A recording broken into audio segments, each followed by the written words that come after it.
大家好，我是小颖。今天我们用豆腐来做好吃的。首先准备一块老豆腐，加一勺盐，然后倒入开水，浸泡5分钟，去除豆腥味。再来准备一个红椒，先对半切开，然后切成斜片，再改刀切成小块。切好之后装入盘中备用。准备一个青椒，切成斜片，装入碗中备用。再准备3个香菇，把蒂剪去不要，然后切成厚片。切好之后装入盘中备用。准备1小块大葱，先切片，再切成葱末，装入碗中备用。再准备几瓣大蒜，切成蒜末，切好之后装入碗中备用。再来调一个料汁，1勺生抽，1勺老抽，1勺蚝油，1勺盐，1勺糖，1勺胡椒粉，然后倒入清水搅拌均匀。先放一旁备用。再把豆腐取出来，先切成厚片，再切成粗条，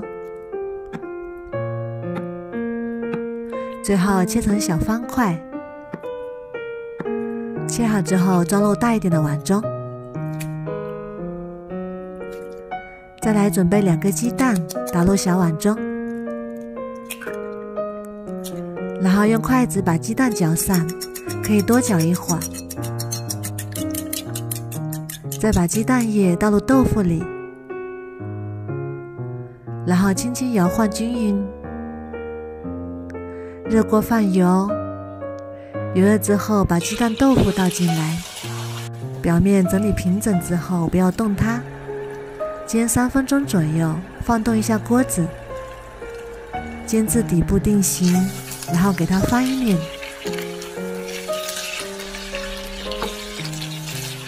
然后再煎3分钟左右，煎至2面金黄，然后翻炒均匀，把豆腐炒散，像这样就可以啦。先盛出来装入碗中备用。锅中加少许油，油热之后下入3块钱的猪肉末，炒至肉末完全变白。然后加1勺黄豆酱，再把葱姜末加进来，翻炒出香味。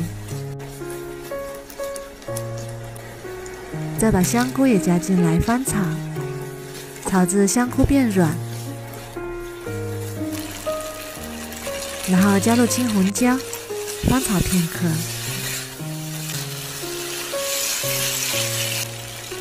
再把豆腐也加进来，调好的料汁也加进来，然后盖上盖子，煮2到3分钟。哇，好香啊！最后加1碗水淀粉，然后翻炒均匀，收一下汤汁。汤汁收的差不多了，就可以出锅啦。香喷喷的鸡蛋豆腐就做好啦！哇，真的是太香了！豆腐这样做营养丰富，有菜有肉还有鸡蛋，表面还裹满了汤汁，非常的入味下饭。香菇也是非常的鲜香入味，再来一锅米饭，全家人都喜欢。如果你喜欢也试试吧。喜欢我的视频就关注我吧，谢谢您的支持。